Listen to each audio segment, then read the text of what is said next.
Desde que tengo uso de razón, mi papá fue mi héroe, mi ídolo, mi todo. No lo entendía yo como que mi papá era un presidente de un organismo. Yo veía Don King, Mohamed Ali, Chávez ahí en la casa comiendo. Llegabas de la escuela y ahí estaban. He visto tantas personas recibir una buena cantidad de dinero tan rápido y el cambio es brutal, penosísimo. Un golpe te hace campeón y con eso llegan muchas tentaciones. Y ese periodo de grandeza es muy triste para quien quiere a esa persona. Uno de los momentos más tristes es cuando se da una traición. Y aquí en el boxeo es común.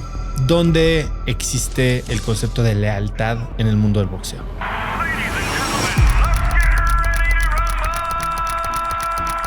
Un hombre que ha estado en la primera fila del cuadrilátero global, pero cuyo verdadero combate ha sido mantener vivo un legado y reinventarlo para una nueva era. Mauricio es presidente del Consejo Mundial de Boxeo desde 2014, cargo que asumió tras la muerte de su padre, el legendario Don José Sulaimán. Desde entonces ha liderado uno de los organismos más influyentes del deporte con una mezcla única de tradición, innovación y sobre todo humanidad. Me hice cuate de Mike Tyson. Y me dice Tyson, oye, ya me cansé de estar con los señores.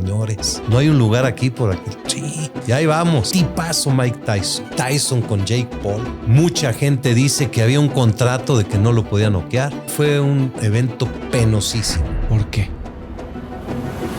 Arabia Saudita se metió fuerte al boxeo y eso ha causado una disrupción absoluta y total en el boxeo mundial. Pocos boxeadores ganando muchísimo dinero y todos los demás abandonados. Ahora viene un movimiento para que la UFC haga boxeo y ese es un tema candente. El boxeo sin guantes, eso es el boxeo hace 50 años. Ahorita voy a la pelea del Canelo Crawford y resulta que el promotor es la UFC. Como presidente del Consejo Mundial de Boxeo, están diciendo que yo no me puedo subir al ring. Entonces, ¿quién le va a poner el cinturón al ganador? Con que tengas 2 o 3 de seguridad ahí en la esquina, fortachones, para que me saquen, porque yo me voy a subir al ring.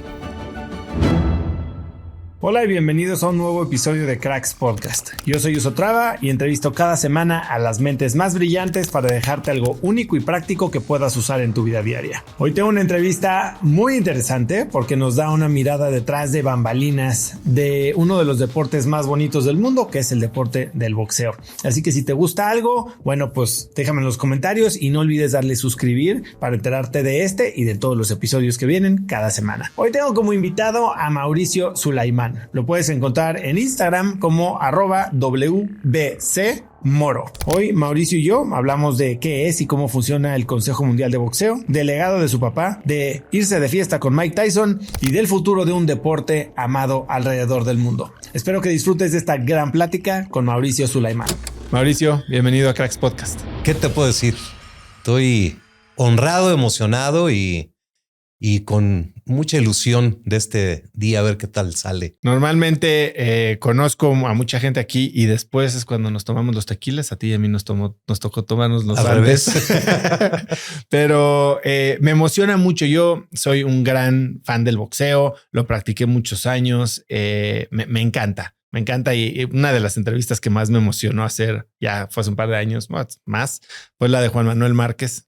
Me acuerdo de esa pelea en la que noqueó a Pacquiao, donde estaba yo, la emoción. Y fue increíble. Y tenerte a ti aquí, con todo el legado de tu papá y lo que está haciendo pues por un gran deporte del Consejo Mundial de Boxeo. Se me hace un privilegio. Así que gracias por estar aquí, querido Mauricio. Me gustaría empezar por, a ver, tu posición. Yo creo que es una de las posiciones más privilegiadas y de acceso que puede tener un hombre, ¿no? Es un deporte de mucha fuerza, de mucho estatus, de mucha también exclusividad y círculos internos con el que mucha gente se quiere, de mucha tradición, que se quiere relacionar. Y has tenido audiencias desde con el Papa hasta has estado en la oficina oval durante un perdón presidencial. Y quiero que me cuentes eso. Mira, es una posición maravillosa. Como tú dices, el boxeo es un deporte de glamour. Un deporte que un día estás en la suite más lujosa y al otro día tienes que estar en un gimnasio, en una pelea popular en esa o en Nicaragua o al otro día, como te digo, ¿no? En el MGM. Y sí, definitivamente la apertura a las oportunidades que la posición me da como presidente del Consejo Mundial, pero más como hijo de José Sulaimán, me ha podido dar unas noches, unos días inolvidables. Esa visita a la oficina oval se da porque un boxeador negro en los inicios de los 1900, gana el campeonato mundial de peso completo. La discriminación era brutal. Entonces al tipo le gana el campeonato, le ponen a un blanco, James Jeffries, que era ex campeón, lo reviven para que le quite el título al negro y le da una paliza brutal. Hubo muchas levantamientos en Estados Unidos por esa golpiza, linchamientos. O sea, fue un momento muy complicado. Y él, al ser tan odiado por un sector importante de Estados Unidos, su esposa era blanca. Y al ir manejando, cruza de California a Nevada, lo paran y le ponen una condena para ir a la cárcel por una ley que decía que no podías transportar a una mujer blanca, un negro a una blanca, de un estado a otro por prostitución, y era su esposa. Le hicieron eso, pasaron muchos años, perdió todo, le quitaron todo, murió como un criminal y durante 30 años el Consejo Mundial, Mohamed Ali, Sugar Ray Leonard, muchos boxeadores, el Consejo, mi papá, metieron al Senado de Estados Unidos la petición de perdón. Pasó, estuvo en el escritorio de Bush, de Clinton y de Obama y ninguno lo firmó. Hasta que llega Donald Trump, que fue promotor de boxeo, que amigo de Stallone le platica y dice, a ver, vamos a hacerlo. Y un día vámonos a la Casa Blanca y fue un momento inolvidable. Estar ahí con el presidente, estaba Lennox Lewis, estaba el campeón completo Wilder en ese momento y obviamente Stallone, y fue un acto histórico. Un perdón póstumo. Un perdón póstumo. Estaba la nieta de Jack Johnson, recibió el perdón y se dio un capítulo bueno en la historia del boxeo y sobre todo con alguien tan controversial como es Donald Trump. Oye, acabas de mencionar el nombre de tu padre, José Sulaimán. Es, yo creo que los nombres más reconocidos en la historia del boxeo. Una persona que ciertamente ha transformado la industria. Cuéntame, tú dices que tú querías ser como tu papá. ¿Quién era tu papá? ¿Cómo lo veías cuando eras chico? Mira, desde niño, desde que tengo uso de razón, mi papá fue mi héroe, mi ídolo, mi todo. Yo no sé si él me jaló o yo me le pegué o fue... Yo soy el más chico de los hombres. Somos 6, 4 hombres, 2 mujeres. Tengo una hermanita más chica. Hermanita de 50 años. Una jovencita. Una niña. Y me le pegué. Entonces, desde siempre me llevaba a conferencias de prensa, a pesajes, a peleas. Nuestro deporte es el béisbol. Entonces, mi papá era nuestro manager. Los 4 hombres jugábamos ahí en la Liga Lindavista.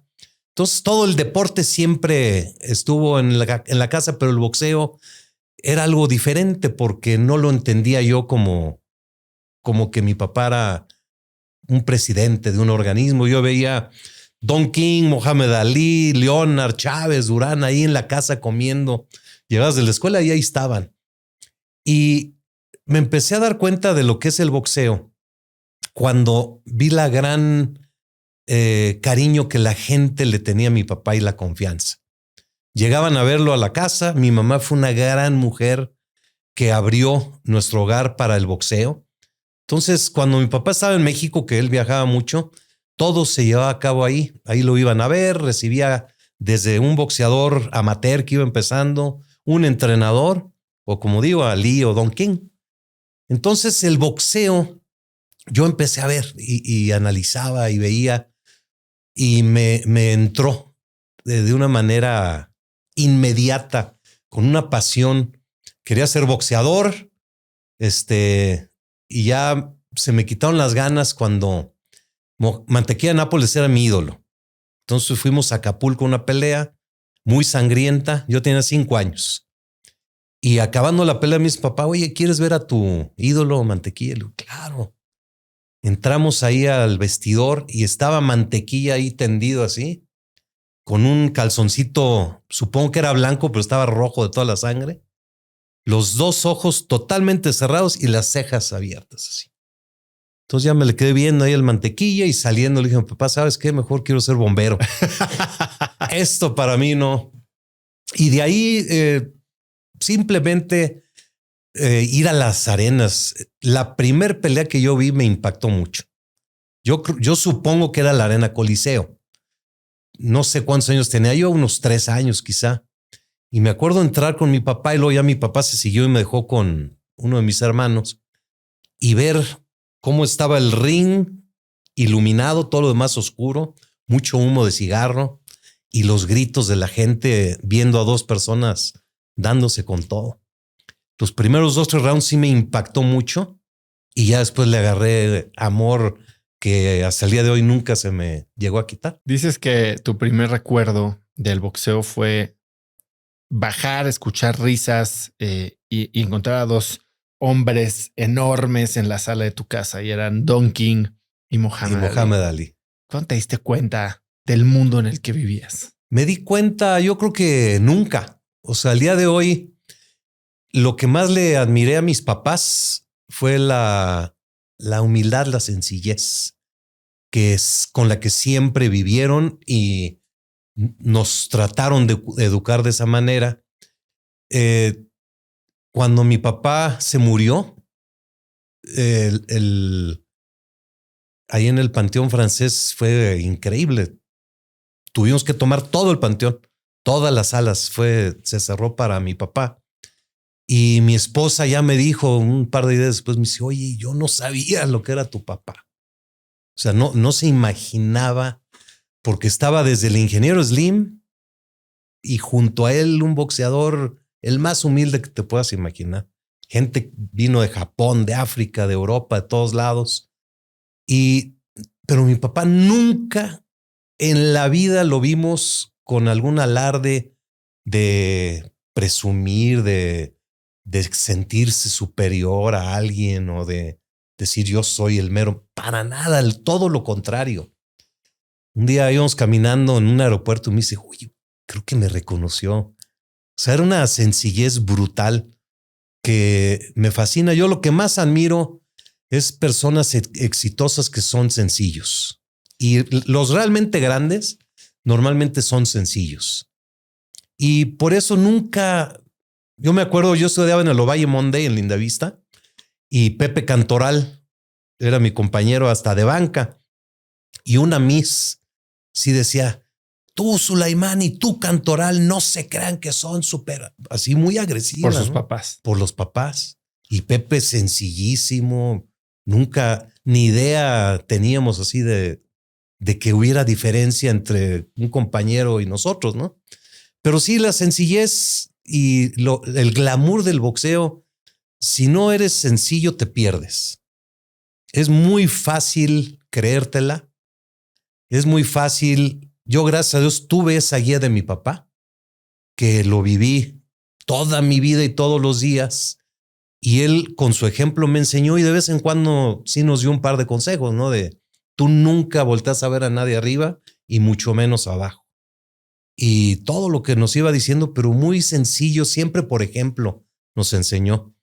Entonces he visto tantas personas que llegan efímeramente a hacer algo en la vida o a recibir una buena cantidad de dinero tan rápido y el cambio es brutal, penosísimo, porque el boxeador o el entrenador o el promotor, un patrocinador, alguien que de repente crece, porque en el box puedes crecer con un golpe. Un golpe te hace campeón, te haces famoso, empieza a llegar la fama, el dinero y con eso llegan muchas tentaciones. Entonces normalmente se entra en una burbuja donde esta persona solo quiere tener en esa burbuja a quien le facilita, le da placeres, le da satisfacción, se ríe de sus chistes, le dice que es el mejor siempre y no quieren oír consejos de alguien que le quiere decir, oye, ahorra, o ten cuidado con ten cuidado con esta, o aguas así. Y ese periodo de grandeza es muy triste para quien quiere a esa persona, porque vemos mucha deslealtad, pierden el piso y pierden muchas cosas. Y cuando truena la burbuja, no hay nadie. No hay nadie. Se acabó todo. No hay ni dinero. Y regresan a ser sencillos y buenos y amigos, ¿no? Mauricio, a tu papá le tocó liderar el Consejo Mundial muchos años, décadas. Y le tocaron momentos duros, momentos de mucha gloria. ¿Qué recuerdas? Y bueno, tú te involucraste en el consejo desde muy temprana edad, además del trabajo que hacías en el negocio familiar. Te metiste como director de relaciones públicas. ¿Cuál, en esas épocas en las que tu papá era presidente, en las que tal vez todavía no tenías el dominio del negocio, qué recuerdas que fue de los momentos más duros para el deporte en general que les tocó vivir y hasta navegar? Cuando Tyson perdió, fue una cosa increíble, porque él pierde en Tokio con una controversia, porque él iba perdiendo la pelea, él era invicto, era el invencible. Nadie pensaba que Tyson podía perder, pero no se preparó, andaba muy mal mentalmente, con un divorcio y temas ahí. Entonces Buster Douglas le iba dando una paliza a Tyson, le traía el ojo así. Y en el octavo round, Tyson lo conecta y lo tumba. Y el referee, que era mexicano, comete un error importante de mecánica. Cuando un boxeador cae, el referee manda a la esquina neutral y hace eso. Y después voltea a ver al contador, que es una persona que lleva el reloj, y él te va marcando cuántos segundos ya lleva en la lona. Y él no lo volteó a ver. Y empezó la cuenta de 1. Le dio más tiempo. Cuando Douglas ya estaba 5 segundos en la lona. Y después voltea y equivocadamente quiere mandar a Tyson a otra esquina porque él estaba en la neutral y ahí pierde otros segundos. Total, se para Douglas y noquea 2 rounds después a Tyson. Se hizo un escándalo monumental. Don King metió una protesta ahí mismo y la Comisión de Japón la acepta. Entonces, mi papá dice, no es campeón Douglas. Con todo y que había noqueado a Tyson, vamos a ver la protesta, vamos a analizar y después decidimos. No, hombre.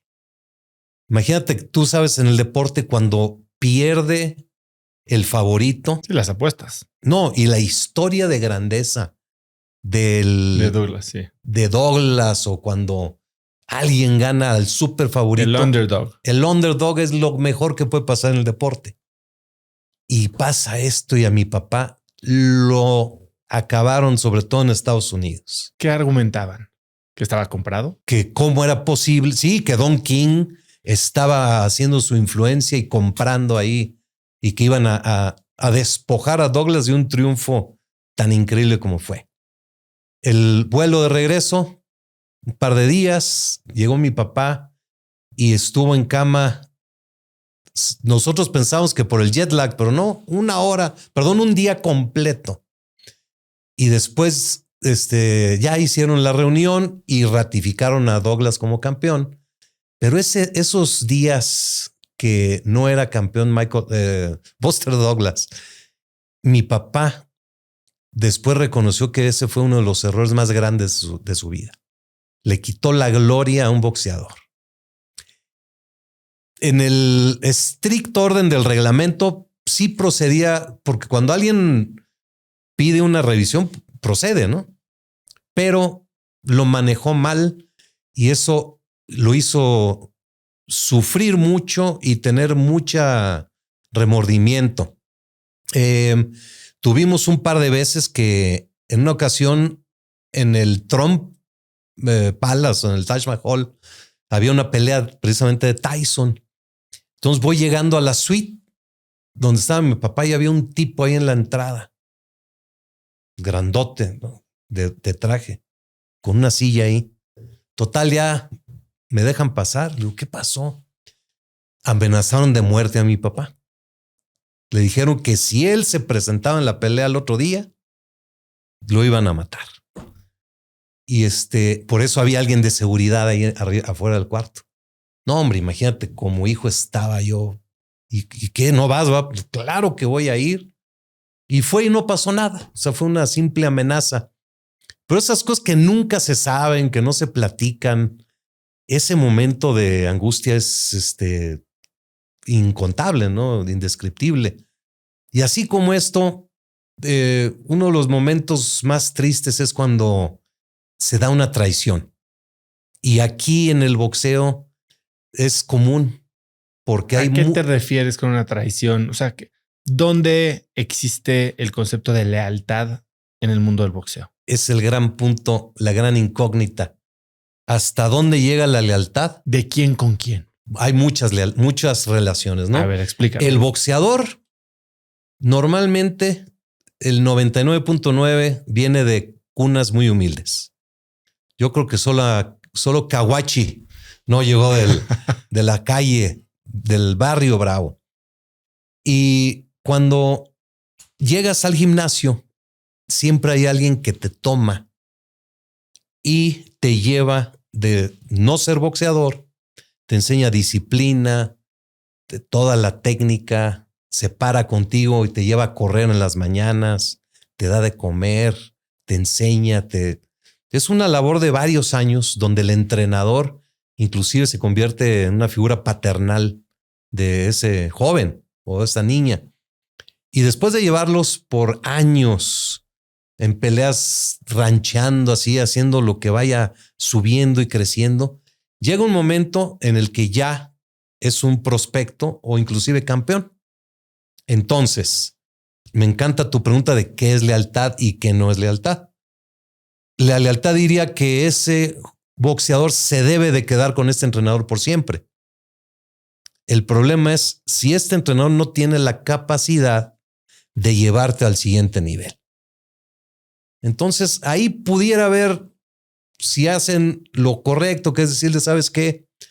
Ya me tengo que ir a otro entrenador y de alguna manera te reconozco lo que hiciste por mí, o te doy un porcentaje, o te doy un bono, o me acompañas, pero ya no es así. ¿Es una cuestión monetaria? ¿La lealtad se paga con ingresos? La lealtad en el boxeo se rompe por dinero. Siempre.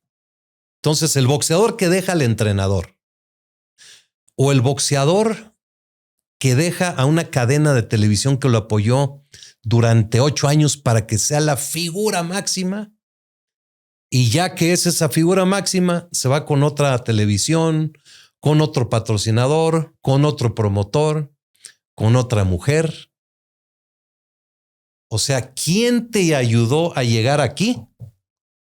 Muchos. Y ya que estás aquí, hay muchas que se rompen. Pero sí es difícil establecer cuando la gran mayoría de las veces sí es una falta de lealtad y una traición. Me decías entonces que uno de los momentos más difíciles para el CMB o para ti y tu papá fue una traición. Sí, son y se vive todos los días. ¿Cuál es la más dura? Yo te decía hace ratito que ayer fue un día muy difícil para mí porque lo que hace el Consejo Mundial, no somos promotores, somos un organismo rector que pone reglas y la gran prioridad es hacer el boxeo más seguro, menos peligroso. Y eso ha sido durante décadas y hemos cambiado el rumbo del boxeo. Y para nosotros el boxeo de mujeres es muy importante, entendiendo que el hombre y la mujer somos totalmente diferentes físicamente. Tú ves un esqueleto de uno y otro es diferente. Las hormonas, el tema de la menstruación. Bueno, no acaba de haber un súper escándalo en las Olimpiadas, justo por eso. Es totalmente diferente. Por eso hay reglas muy específicas para mujer y para hombre, ¿no? Una peleadora norteamericana que hemos ayudado muchísimo. tuvo un escándalo de dopaje y probamos que era inocente cuando todo el mundo la tachó y le iban a suspender 2 años. Después la ayudamos mucho en su carrera.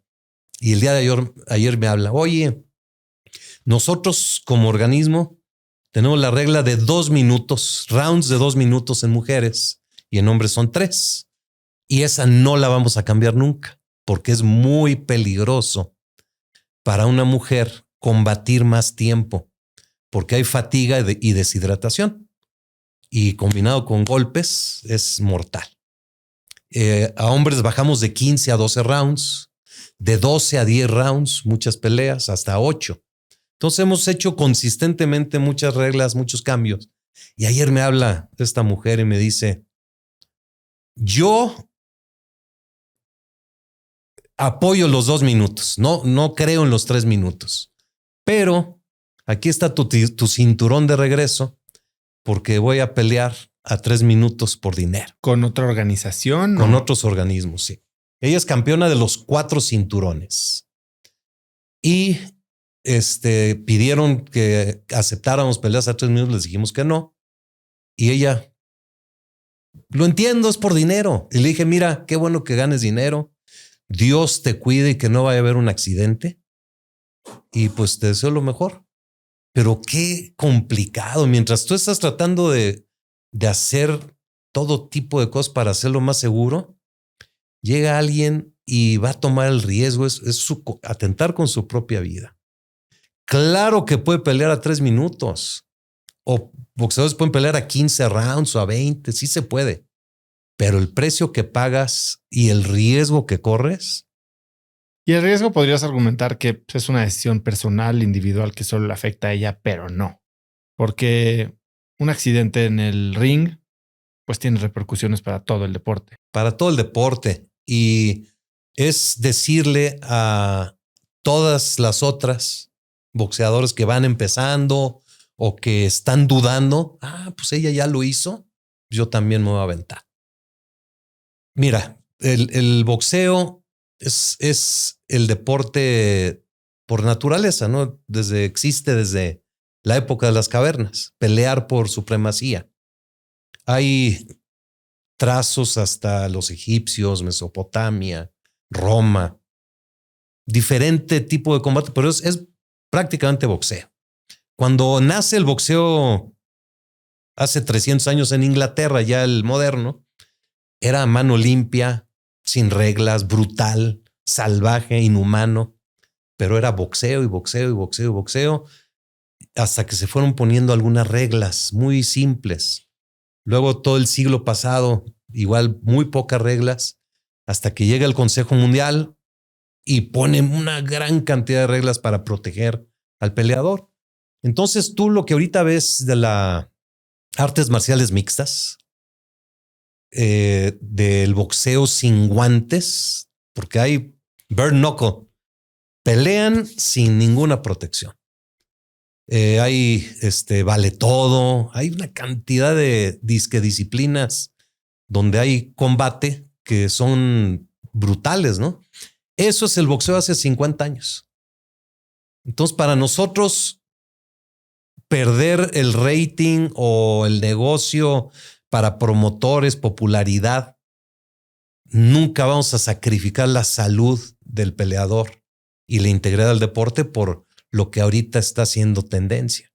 Bien complicado. A ver, tú dices que el boxeo cumple una labor silenciosa con la sociedad, ¿no? Porque trae disciplina y muchos beneficios, una posibilidad de vida para mucha gente en zonas marginadas. Y eso creo que es real.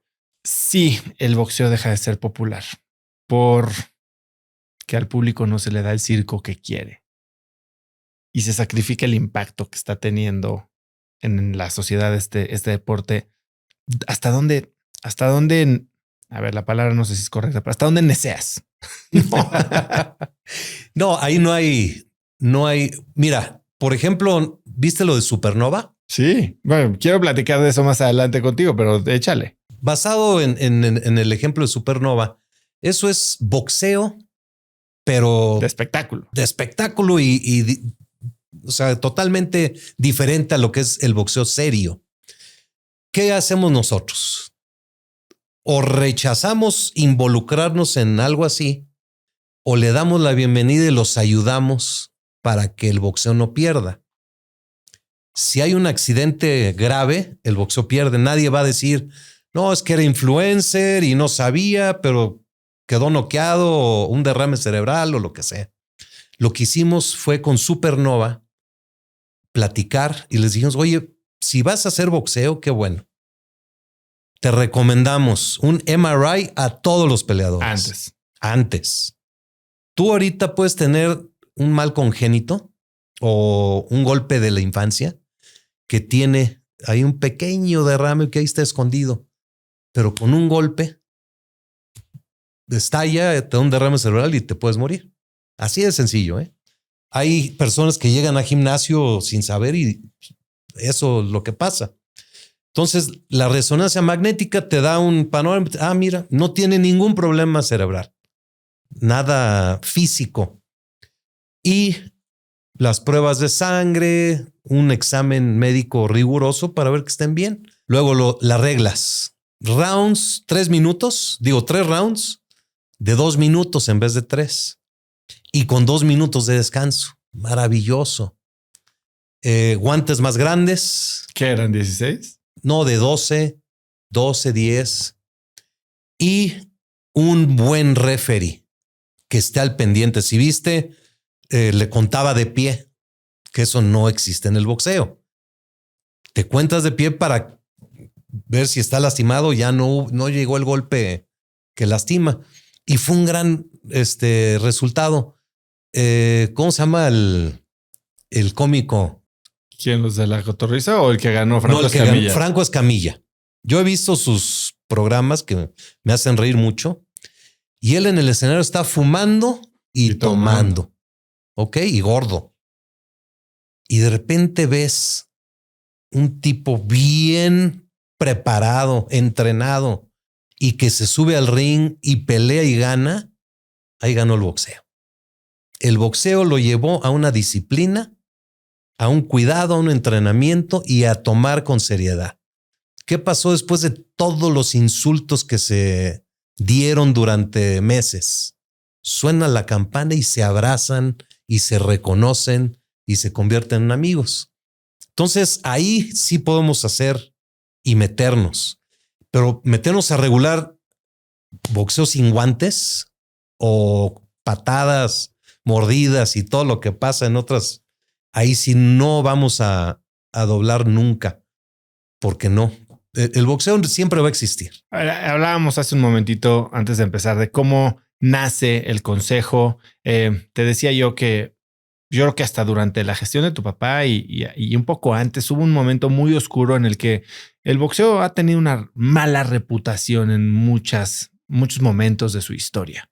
Y me comentas que, de hecho, el origen del consejo viene de esta situación de malas influencias y círculos de poder, vamos a decir, oscuro con las manos metidas en el negocio. Cuéntame un poquito el origen del Consejo Mundial de Boxeo. Mira, el boxeo siempre ha tenido esa nube que nos acecha, ¿verdad? Porque en los 40s, en los 50s era un deporte muy popular, donde llenaba estadios de 100,000 personas, Nueva York, Chicago, Los Ángeles, Inglaterra, muy popular. Venta de boleto, no había televisión. Ya después entró la televisión, radio, todo fue cambiando el esquema, pero en esos años de gran popularidad está probado que hubo influencia de la mafia. Al Capone, le decían a un boxeador, tú vas a perder en el 4º round. Y después vuelves, se hace la revancha y ya no te preocupes, vas a perder el título. Y sí hay casos probados de que pasó y de que unos que no aceptaron y lo que les pasó por no aceptar. Cuando ¿Hay casos recientes de eso? No. En los 40s, 50s. Bueno, recientes en La Máquina, en la serie. De Gael y Diego. A mí me invitaron ahí, salí poniendo el cinturón. ¿Hiciste cameo? Si hubiera sabido que era todo del... Es más, hasta el que le hablan capaz que creen que soy yo, ¿no? El que dice vas a perder. Pero mira, en los 40, 50 sí definitivamente sí se dio. Cuando el presidente de México, don Adolfo López Mateos, que era boxeador, él estaba muy frustrado de que muy pocos mexicanos podían pelear por títulos mundiales. Él convoca a las comisiones de boxeo del mundo, a las más importantes, para hacer una reunión. Se hace la reunión en México y ahí se funda el Consejo Mundial de Boxeo.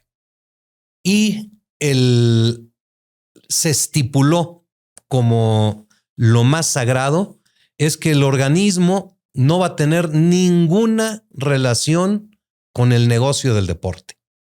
Únicamente reglamentación, cuestiones médicas y clasificar boxeadores para que haya campeonatos.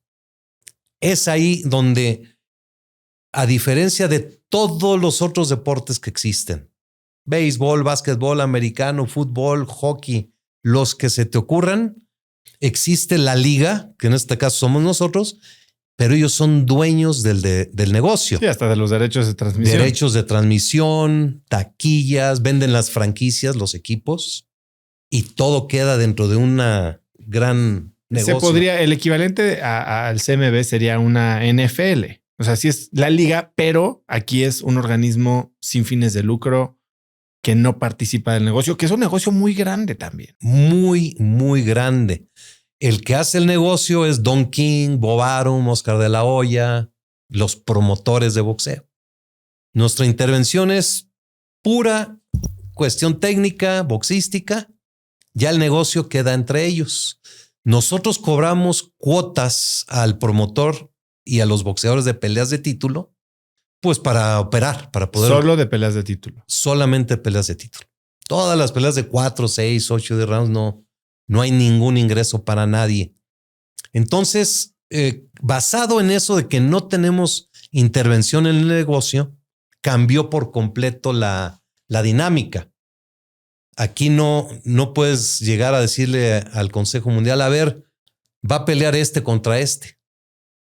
La UFC es un conglomerado, es una liga que es promotor, cinturón, televisión, todo en un mismo mundo. Y por eso tienen un gran monopolio muy exitoso en el negocio, pero el peleador gana muy poco dinero. Acá es la protección al boxeador en el tema médico, boxístico y económico, y allá es por completo todo hacia el promotor y el atleta queda ahí en medio. Y háblame de la diferencia entre el WBC y las otras tres. Ok, existe WBA. Esta nació de ese movimiento. Estaba la Comisión Nacional en Estados Unidos y de ahí se renombró a WBA. De la WBA se pelearon en el 83. Uno que quería ser presidente pierde y se va y forma la IBF. Y de la WBA se vuelve a pelear otro grupo y en el 88 forman la WBO.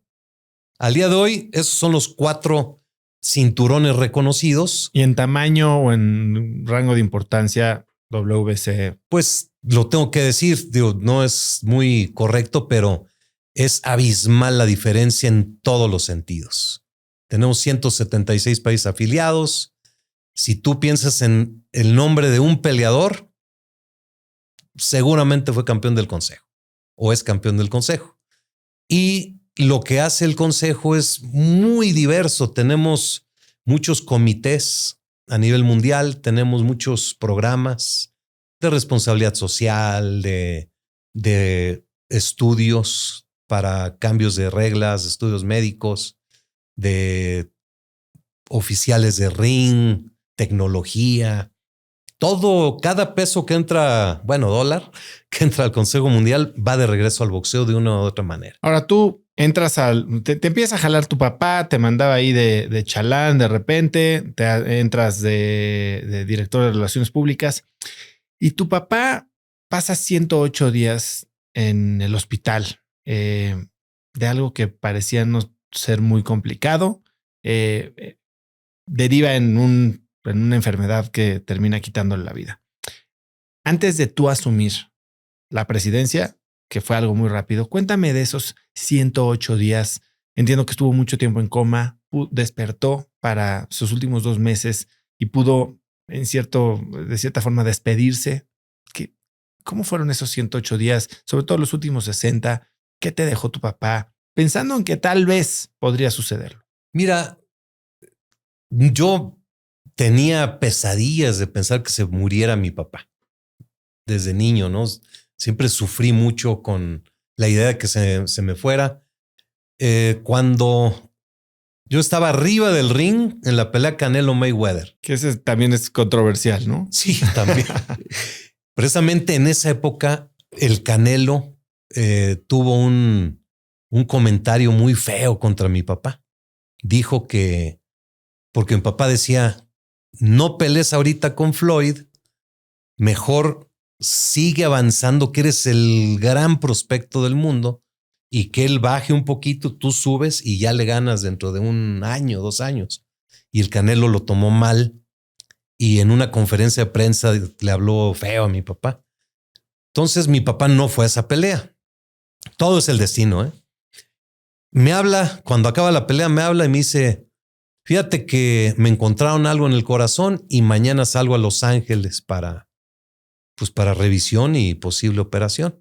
Entonces ya no te regreses, nos vemos en Los Ángeles. De ahí nos fuimos para allá. La preparación, tomó como 15 días y ya lo operaron el 1 de octubre. Y al otro día cayó en coma porque una bacteria, él salió de la operación de corazón perfecto, pero una bacteria que agarró en el hospital fue lo que lo puso en una situación terrible. Unos meses antes había un campeón, Maravilla Martínez, argentino, que le habló a mi papá. Le dijo, oiga, don José, tengo una audiencia con el Papa Francisco, argentino. Quiero que usted me acompañe y le vamos a regalar un cinturón de campeón mundial. No, claro que sí, campeón. Se viene el tema de la operación, entonces ya mi papá no puede ir. Y obviamente yo tampoco pude ir, me habían dicho que yo fuera. Y la audiencia la operación fue el 1 de octubre, la audiencia fue el 18 de octubre. Mi papá estaba en coma, totalmente, pues, sin ninguna reacción, ¿no? Y Maravilla Martínez, cuando está con el Papa, le dice, oiga, le quiero hacer una petición. Mi presidente, José Sulaimán, pasó esto y esto y esto. Entonces el Papa le dice, a ver, ¿traes alguna prenda de él? No, trae un certificado, el del cinturón que traía la firma de mi papá. Ah, préstame. Entonces rezó, lo dobló, volvió a rezar, lo volvió a doblar. Agua bendita. Le dice, mándaselos, hazlo llegar a su familia. Me habla saliendo de la audiencia, llorando de emoción. Entonces nos manda el certificado. Llega 2 días después. Entonces mi mamá se lo pone abajo, en la espalda a mi papá. Y como estaba en terapia intensiva, tomábamos turnos, pero todos estábamos en una salita afuera y uno estaba adentro, ¿no? 1 o 2. Entonces me acerco a darle un beso a mi papá aquí. Y cuando le doy el beso, me empieza a querer dar besos de regreso. Y ahí fue cuando despertó. Entonces, no. ¿Quieres que sea casualidad, que es milagro de Francisco, como lo quieras interpretar? Y obviamente entraron todos a que le diera sus besos. Él lo que podía hacer era dar besos. Inclusive los ojos los tenía tapados porque al tenerlos abiertos, cuando él quedó en coma los tenía abiertos. Entonces le resecaba, entonces los taparon así y ya lo destaparon. Tardó muchos días. Si movía la mano era un festejo increíble, luego el pie. Increíblemente pasó un par de semanas y estuvo 2 meses perfecto. Ya fuera del hospital. No. Nunca salió de terapia intensiva. Nunca salió porque estaba conectado de todo tipo. No podía tomar agua. Fue un proceso muy complicado. Pero Esos 2 meses que el Papa Francisco nos lo prestó, se pudo despedir de todo mundo. Lo fue a ver Mohamed Ali en silla de ruedas, todo con un Parkinson terrible. Pasó una tarde con mi papá. Sugar Ray Leonard, Durán, Chávez varias veces, Mike Tyson, Don King obviamente, pero sobre todo toda la familia. El ingeniero Carlos Slim lo fue a ver una tarde, estuvo ahí 1 hora platicando con él y entonces todo ese tiempo de ver a sus nietos, a sus hijos, a su esposa, porque se dio, obviamente, ya estaba normal, perfecto. Se dio cuenta de que su camino, pues sí, valió la pena, una familia muy unida. Y el día de mi cumpleaños, 30 de diciembre, es cuando ya vuelve a caer en coma y fallece el 16 de enero. Entonces, impensable, ¿no? Cuando se murió, regresamos, gracias a Dios, a México rápido. Y mi mamá, porque para mí ahí ya acababa mi labor en el boxeo. En estos últimos 2 meses que estuvo lúcido, ¿te dijo algo? ¿Te compartió alguna última lección? No sé, viendo el fin cerca, algo que se quería quitar del pecho para ayudarte. Fíjate que me arrepiento mucho. La noche antes de la operación, estábamos en el hotel y yo siempre me acostaba ahí con él y con mi mamá ahí encima de ellos, ¿no? Desde niñito hasta... Y me dijo, oye, mijito, te quiero decir unas cosas, porque mañana, pues, quizá no... Y lo interrumpí. No me digas eso, todo va a estar bien en la operación. Por favor, no me digas. Y ya nunca me dijo, quién sabe qué me iba a decir. Lo que sí me quedé fue un papel del mismo hotel donde él apuntó algunas ideas, proyectos así, porque él apuntaba todo. Es otra lección que siempre, si no apuntas, se te va a olvidar o se te va la esencia de ese concepto y después ya se te olvidó y no sabes de qué se trataba. Entonces ahí apuntó varias cosas que inclusive uno es la Copa Mundial, que ahorita ya se está haciendo, unas cosas de jueces, de tecnología. Y ahí tenemos ahí todavía un par de pendientes por llevar. Nunca me dijo en esos 2 meses nada.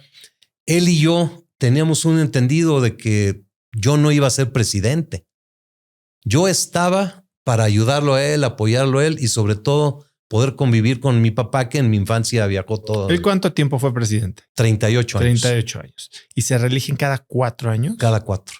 ¿Y por qué tú no ibas a ser presidente? Por todo lo que te he platicado de esas traiciones, de esos grandes conflictos, porque como presidente del consejo, hoy solucionas un problemón y te vas a dormir tranquilo y mañana te llega otro. Y ese problema que solucionaste probablemente le está causando un dolorcito en una piedra en el zapato a alguien y va a crearte uno después. Entonces, él no quería que...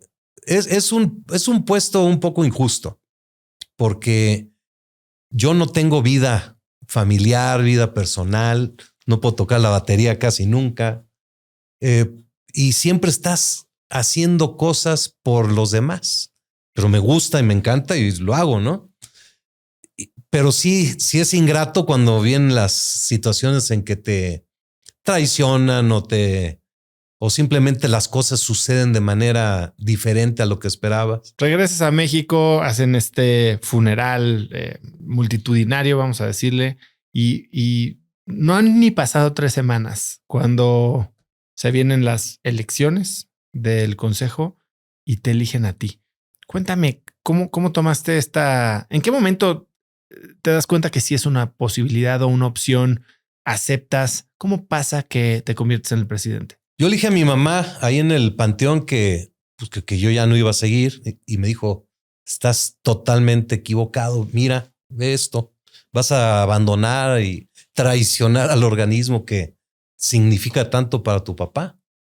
Entonces ahí acordamos mi esposa, mi mamá y yo de, no, pues sí, sabes, me puedo quedar como secretario ejecutivo o llevar algún comité o lo que sea. A las 3 semanas se hace la reunión porque tiene que haber elecciones de un nuevo presidente. Falleció el presidente. Y pues cenamos una noche antes. Yo nunca me postulé y simplemente a la hora de la sesión se paró alguien y me postuló y por aclamación me eligieron. Así unánime, no hubo ni nada. Entonces, para mí fue raro. Sentimientos muy difíciles porque ni pude llorar a mi papá y de repente ya era yo el presidente. Pero pues, lo que yo llegue a hacer en mi vida va a ser gracias a mi papá. Es mi carta de presentación. Yo, a donde llego, la gente se expresa de una manera de Don José Sulaimán increíble. Gente que no conozco o que sí conozco, me cuentan anécdotas, me cuentan vivencias. Y la verdad, para mí, José Sulaimán, mi viejito, es la persona más increíble que ha existido en el mundo. ¿Ha sido difícil hacer una vida bajo esa sombra? Entiendo todo lo bueno que trae.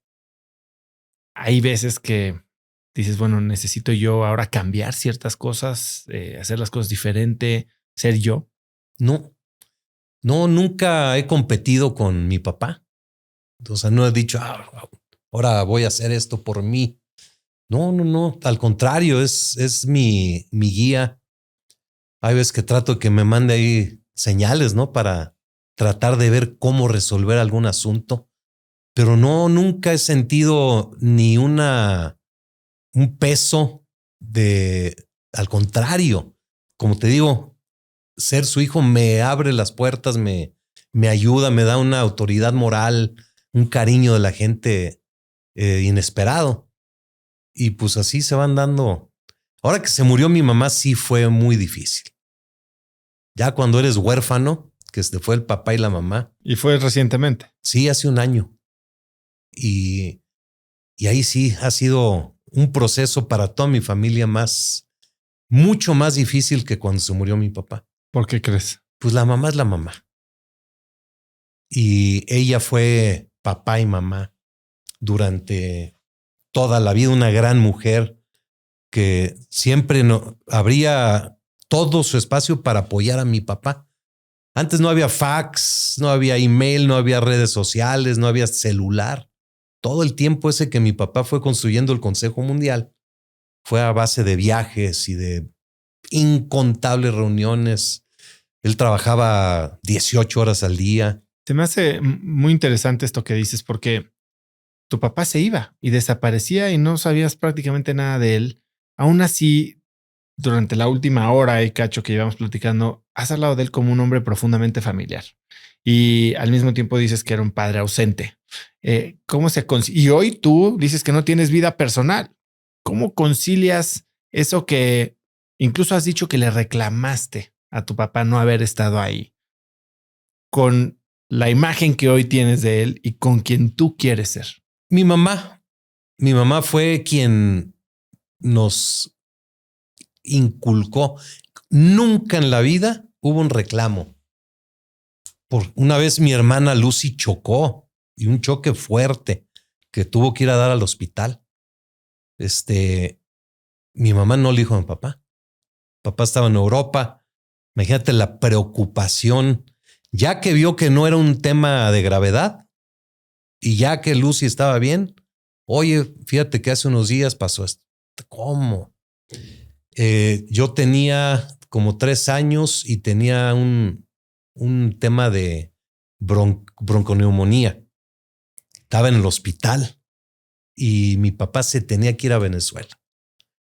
Entonces mi mamá le dice, vete, yo me encargo aquí. Y se fue. Esa fue una que le reclamé a mi papá un día, hijo. De esa sí me arrepiento, ese reclamo. Pero mi mamá nunca nos dijo, oye, es que tu papá no está aquí o tu papá. Al contrario, si uno se atrevía a decir, no, es que mi papá, mi mamá luego, él está trabajando y está haciendo esto y esto y esto y esto. Y luego veíamos el resultado del trabajo de mi papá y ya todo hacía sentido. Entonces, Mi papá, cada segundo que estuvo con nosotros, hasta antes del celular, ya el celular le cambió mucho su atención y obviamente ya habíamos crecido. O sea, le quitó atención y presencia estando con usted. Sí, sí, el celular es el demonio. Ya cuando estaba el celular, pues ya tenía la acción ahí de tomar las llamadas y una comida, una cena, un viaje, lo que fuera, ya. Y el celular pues te lleva de hacer un número de cosas a multiplicarlo por muchas veces lo que puedes hacer. Me decías hace un momento que el box, el deporte del box es un deporte difícil de administrar, muchos intereses, ha habido rounds difíciles, como lo dices, pero aparte es complicada la evolución de un deporte que tiene tanto tiempo de haberse creado y que está ya tan arraigado, tan regulado. El mundo está cambiando, ¿no? Y por un lado está, sí, la parte de Supernova y estos espectáculos, que me parece, no sabía que se habían involucrado tanto. Pero por otro lado, pues eres muy vocal en contra, no en contra, pero en tu desaprobación de lo que hace la UFC. Y por otro lado están estas ligas One Championship, que no sé si la conoces, seguramente sí. Que tienen estas cosas como de artes marciales y métricas de knockout o de tap out y hacen que sea un espectáculo que a través del dominio de redes sociales, de la estructura de la liga, pues ha sido un fenómeno y sé que han crecido de forma que prácticamente ningún otro deporte ha crecido. ¿Cómo mantienes al box vigente? ¿Cómo evoluciona? Están las peleas del Jake Paul, que no sé qué piensas tú de eso.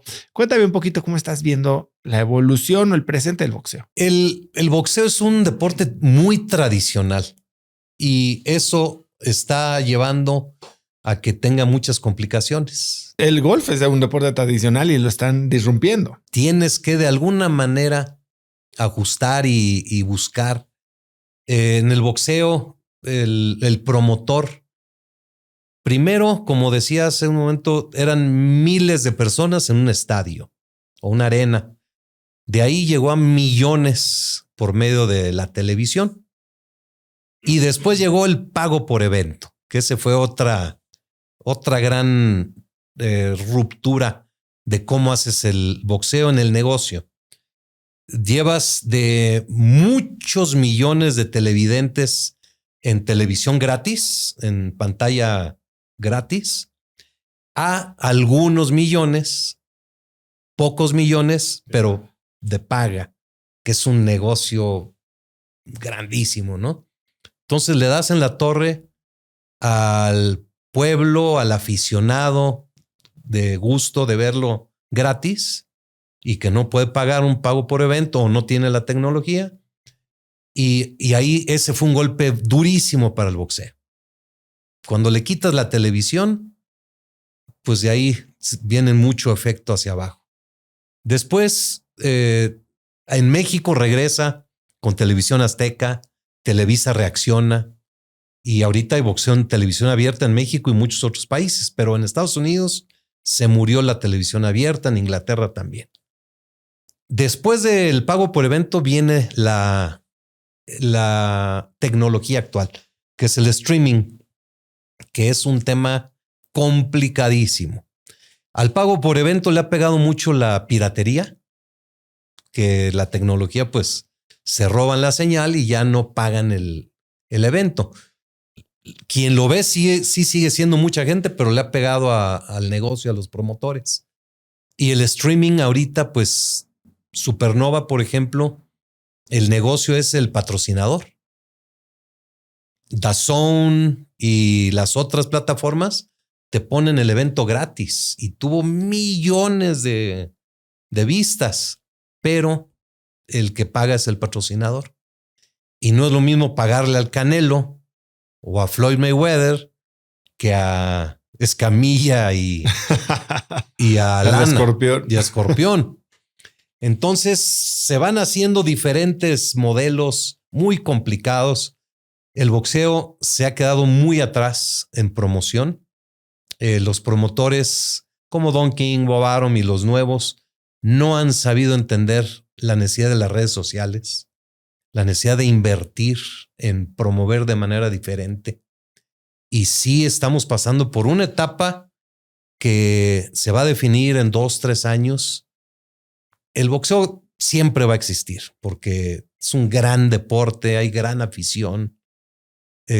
No se puede cambiar su esencia, pero sí nosotros como organismo hemos estado intentando algunas pruebas. ¿Qué harías tú diferente? Dices, se va a definir en los próximos 3 años.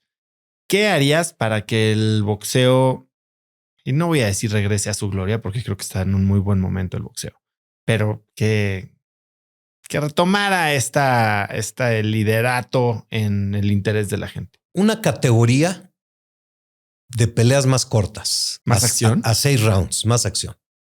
O quizá una categoría bajando a 2 minutos el round de hombres. Ahorita estamos haciendo la Copa Mundial en Riyadh, que es el Grand Prix, y ha servido como un gran laboratorio sin querer, porque nosotros no somos el promotor, pero nosotros pudimos decidir todo lo que quisiéramos. Entonces tenemos una señal 30 segundos antes de que acabe el round. Que hoy son 10. La señal, la clap, ese es 10 segundos, pero su función es para que el referee esté listo a intervenir. Te trucha. Para evitar golpes después de la campana. Esta señal de 30 segundos es para que el boxeador cierre el round. Y ha traído muy buenos resultados. Porque al cerrar el round impresionas a los jueces y hay más acción. Estamos anunciando las puntuaciones públicamente después del segundo y después del cuarto. De todos los jueces. De los jueces oficiales. Sí, si no es la malamita, ¿no? Diciendo en vez de estar viendo qué opina Lamita, que no es el juez oficial, las esquinas, ay, güey, voy perdiendo. Tengo que echarle, tengo que noquear o voy a perder, ¿no? Y eso ha servido mucho. ¿Del cuarto y del 8? ¿Dijiste? ¿O del segundo y del Bueno, cuarto? En estas que son peleas a 6 rounds, es después del 2 y del 4. Ya. Bueno. En peleas de título mundial, después del cuarto y después del octavo. Gran resultado. Repetición instantánea, que es el VAR, para evitar injusticias. ¿En qué momento? O sea, la gente avienta una bandera y en ese momento se para la pelea o para ver el VAR o cuando hay una caída, cuando hay un corte, para ver si un cabezazo, sin parar la acción, para no interrumpir, nosotros ya tenemos aquí el monitor y nos va mandando la televisión la repetición. Ya que vemos que el corte efectivamente fue un golpe y el referee dijo que fue golpe, no pasa nada. Pero si el referee dijo que fue cabezazo y se prueba que es golpe, paramos y les notificamos a todos que no fue cabezazo, que fue golpe. ¿Por qué? Porque si tú paras la pelea por golpes knockout, si paras la pelea por cabezazo, te vas a las tarjetas. Es muy diferente. Y en fin, algunas cosas se revisan. También tenemos el tema de lo que decías de sugerir cosas nuevas. Serían menos rounds, quizá rounds de 2 minutos y torneos. Los torneos son maravillosos. Antes aquí tenías la Coliseo, que todos los sábados había box, sin importar quién peleara. Ahora, en esta situación de los torneos, ahora veo que pelean con más frecuencia, pero antes parecía que era un boxeador se subía al ring 2 veces al año. Por salud, ¿no? Por lo violento y lo duro que es. Por negocio. Es por negocio. Por negocio. O porque el boxeador que ya gana bastante dinero, ya dice, no, pues ahora voy a descansar y o para construir un pago por evento necesitas. Era por salud. No. ¿Qué frecuencia puede tener alguien subiéndose al ring a darse duro sin, a ver, está difícil decir sin, pero minimizando el impacto negativo en el cuerpo? Unas 5 peleas al año sí se puede llevar, 5 o 6 peleas. Pero de eso, ya cuando vas subiendo a niveles, ya un campeón, 3 peleas al año. Lo que pasa es que si el boxeador fuera disciplinado todo el año y no le entrara a la cerveza o al whisky, ahí ya se te va complicando porque el boxeador cuando tomas es muy peligroso hacer sparring. ¿Por la deshidratación? La deshidratación que genera el alcohol al recibir golpes hay y menos lesiones. acolchonamiento. Sí. Entonces, antes peleaban, si tú ves los récords de boxeadores de los 40, 50, 60, más de 100 peleas. Chávez peleó 115 peleas. El Canelo lleva 65 peleas. Hablando de los torneos, yo creo que para la UFC uno de los hitos o los momentos claves fue The Ultimate Fighter, ¿no? La serie de televisión. Y lo mismo acaba de pasar para la Fórmula 1, ¿no? Hablábamos de cómo contar historias vincula al público. En el box no han pensado algo así, algo que verdaderamente cree figuras más allá de los campeones de cada división. Estados Unidos hizo el Contender, que estaba Stallone y Sugar Ray Leonard. Fue un torneo bueno, un reality. Y lamentablemente aunque tenía muy buen rating, lo pararon. Sí ha habido algunos realities mal hechos, pero seguramente sería un gran éxito tener un reality de boxeo, y es que hay que darle hay que entrarle a lo actual. Sí, y hablando de actual, también hay otro factor que creo que va a tener mucha influencia, no solo en el box, sino en cualquier deporte, que estaba viendo tecnología hace poco que ponen cámaras en lugares estratégicos en los estadios y ya el televidente o el que lo está viendo a través de una plataforma escoge no solo el ángulo de la cámara, sino se hace un renderizado en tiempo real con inteligencia artificial. Entonces puedes ver cómo viene el golpe desde el punto de vista del ojo izquierdo del boxeador. Y entonces genera una experiencia individualizada y totalmente inmersiva para quien la quiera ver, ¿no? Entonces no sé si eso cae más del lado del promotor o de la televisora o de la liga en el caso de la NFL o pues de alguien como el CMB. Es 100% del promotor y su socio tecnológico de la plataforma. De la distribución. Hemos invertido mucho en un sistema con Bally's, la casa de apuesta Bally's, que además de ser hotel y casinos, tienen muchas aplicaciones. Hemos desarrollado un tema de unos sensores en los guantes que van de la mano con muchas cámaras y que te hace un algoritmo de, al conectar el golpe, el sensor con la tecnología artificial te da un resultado de que si fue un golpe que sí conectó, de qué poder, Está bueno. Está muy bueno. Porque sí, creo que hay poca estadística para el box comparado con todo lo que se podría tener, ¿no? En el béisbol hay millones de estadísticas, en el americano hoy ya ves hasta en el fútbol todos usan los chips para ver cuánto corrieron, ya están los parches que te miden deshidratación. El boxeo sigue siendo bastante rudimentario porque no funciona como una industria. En una industria tú tienes a todos los equipos de una liga que quieren que le vaya bien al otro equipo en el negocio, ¿no? Que se llene el estadio, que haya buen rating. Aquí en el boxeo, cada promotor es individual y ven la promoción del de juntos, no, ojalá no venda, y los critican. Y en vez de trabajar como todos hacia adelante, es imposible ver que se junten y digan, a ver, vamos a invertir en un programa de tecnología para beneficio de varios promotores. Nadie, todo mundo hace sus programas. Y algo que te quería preguntar es, veo que muchos boxeadores empiezan a convertirse en sus propios promotores. Entonces, lejos de consolidar, estás teniendo a promotores que promocionan a un atleta. ¿Cómo funciona eso? Sí, muchas décadas fue Don King y Bob Arum. Dos grandes promotores que tenían empresas grandes con mucho personal que se encargaban de todo. Y está ahí donde tenías Showtime y por el otro lado HBO, ¿no? Así es. Entonces, dos grandes monstruos promotores, y había en todo el mundo promotores de cada país. Entonces había razón, había como una continuidad. Ahora ya no está Don King, hace una pelea al año. Bob Arum tiene 94 años, tiene su empresa, pero acaba de perder el contrato de ESPN. Y lo que quedan son algunos promotores, un par de ingleses, uno americano que está ahí tratando de sostener con Amazon su programación.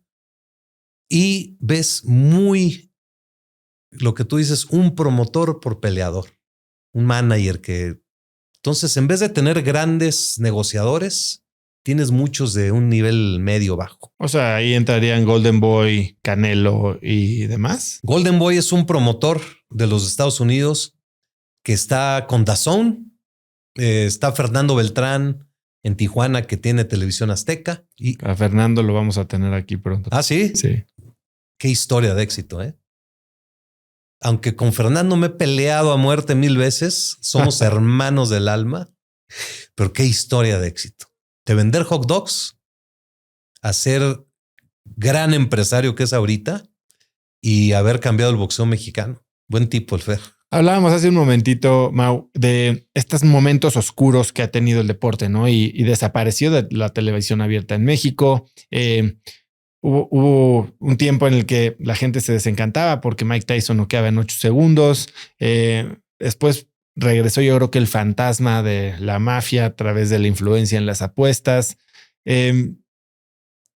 ¿Por qué no se han podido sacudir esta mala imagen?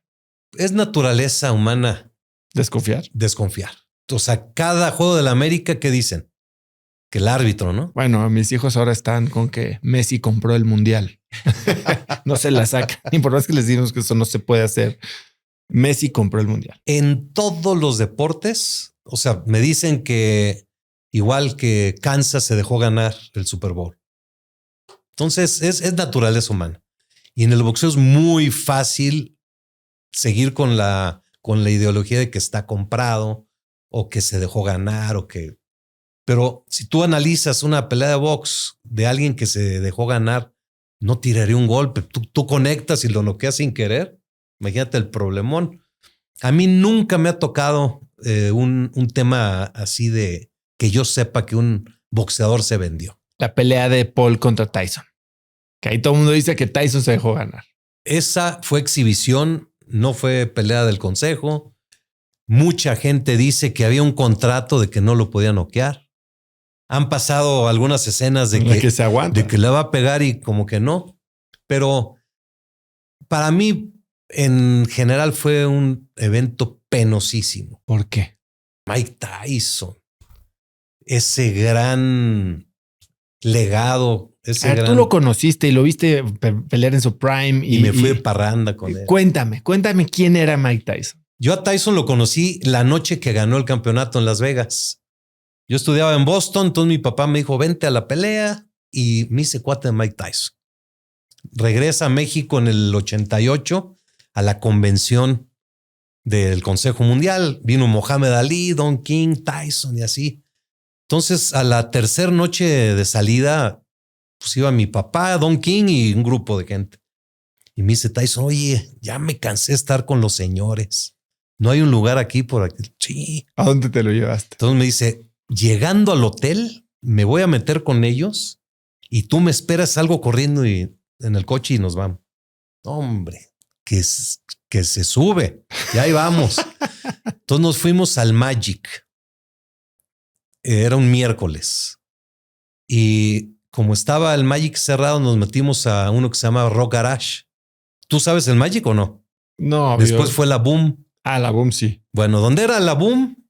Antes era el Magic. Ahí junto al toreo. Ahí en el toreo. Y donde era el Rock Garage, después fue el OK, ¿no? Ese sí no me tocó. Bueno, ahí donde estaba la Boom.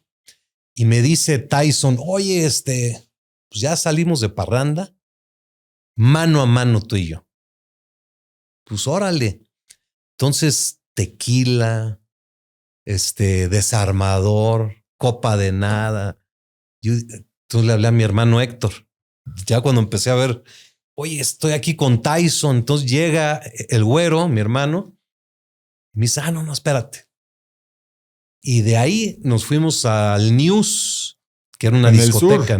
No, ahí en Toreo también.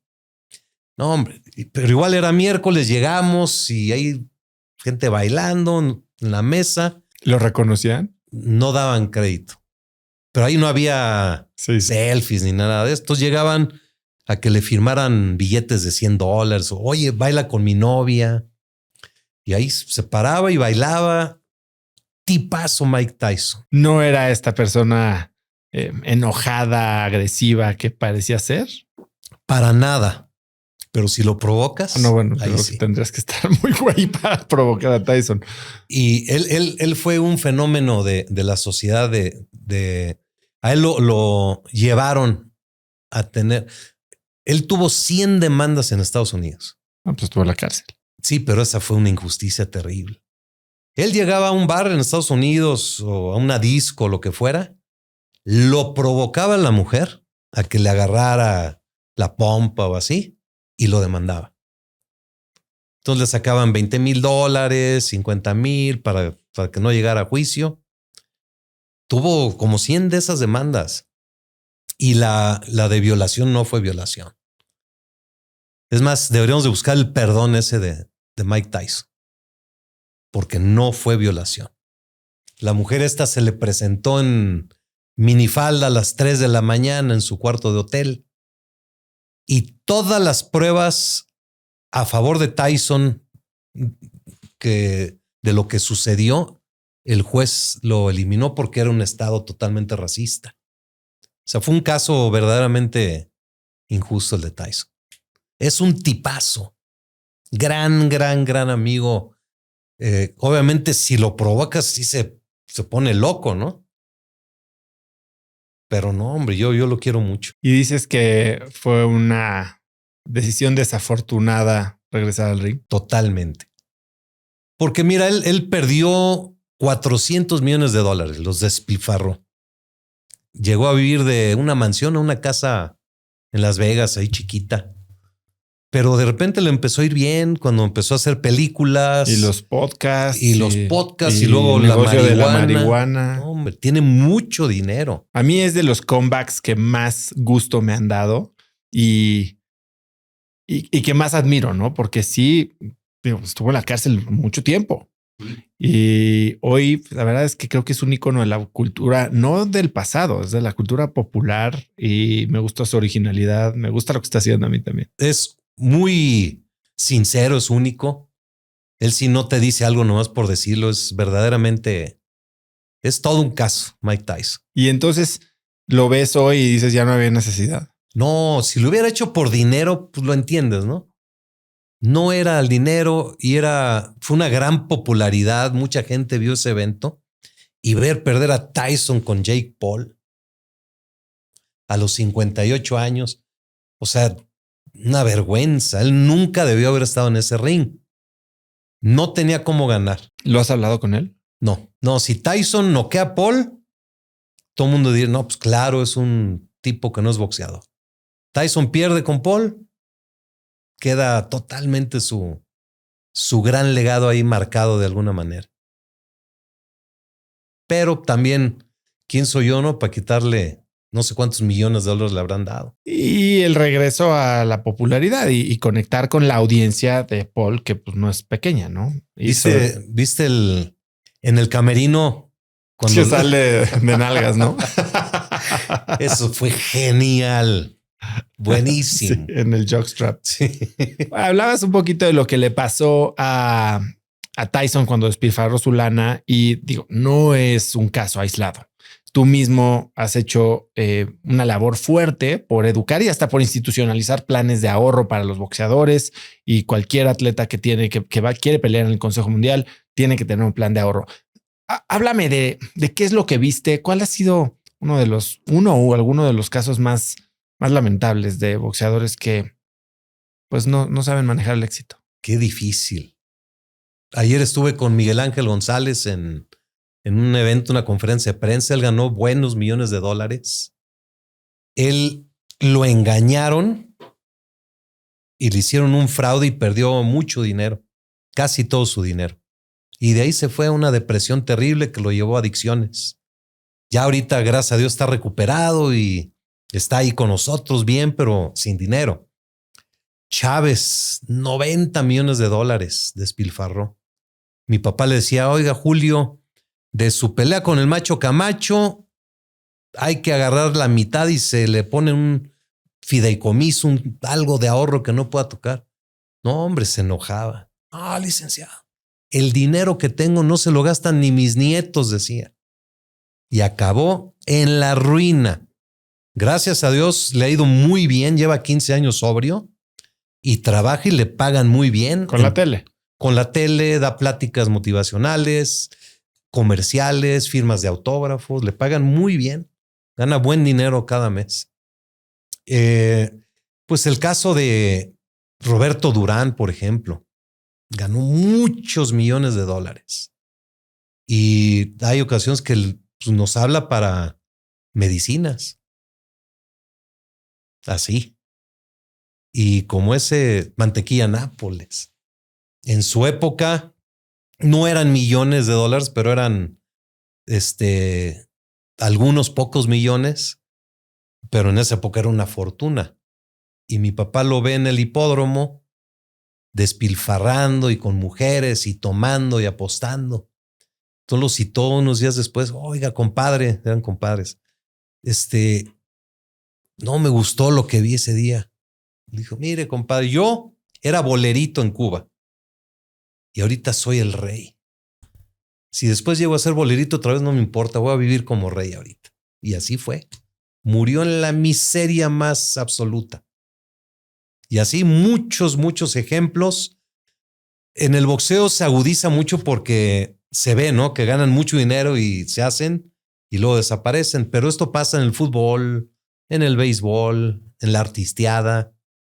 En casi todos los deportes no hay una cultura del ahorro. Sí, creo que se está generando más conciencia y, por ejemplo, en la artisteada yo sé que mi amigo Ari Boroboy está ayudando a ciertos artistas a invertir. Miguel Ayun trae la intención de hacer algo similar para futbolistas.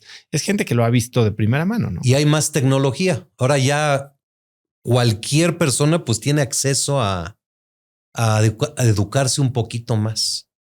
Pero lo tradicional es que uno que no le ponga tantita cabeza va a acabar en la miseria. ¿Y qué están haciendo ustedes desde el consejo para ayudarlos? Ahorita tenemos ya con GNP y con GBM 2 productos financieros en los que cualquier boxeador... Tienes que ser boxeador. Bueno, si es un juez, un referee, pero o si tú quieres... Es organizado por el CMB. Por el CMB. Son productos nuestros. Obviamente, ellos hicieron el programa para que sea factible y la idea está basado en que puedan pagar pronto y ya la recuperación sea X años. Porque ha pasado, mi papá, José Antonio Aguirre, un boxeador, lo ayudó. Le hizo un programa de pagos anuales y le dijo, ¿sabe qué? Ya páguelo todo desde ahorita. Pagó y en vez de hacerle caso, pagó 3 años de 10, ya después dejó de pagar. Y en vez de, ya cuando se retiró, mi papá, oiga, ¿hizo ahorro? No, es que no pagué. Y perdió lo que había. Entonces aquí la idea es llevarlos, por ejemplo, el Pitbull Cruz, que ahorita está ganando buen dinero. Que se haga un programa de X cantidad, que él defina cuánto, y lo puedes pagar en 1 o 2 años o en 2 peleas, y ya de aquí a 10 años ya lo tienes garantizado, que cuando te retires vas a tener ese dinero ahí y pueden ser mensualidades o que te lo paguen por completo. Y en GBM es un producto similar. Hay algunos productos en Estados Unidos que estamos viendo con asesores. Aquí el tema es que no podemos obligar a nadie a ahorrar. Y lo que vamos a hacer, no sé si para el 2026, pero va a ser obligación que demuestren tener un sistema de ahorro personal. Si no, no puedes pelear por el consejo. Y si vamos a perder a un gran campeón por eso, pero está complicado.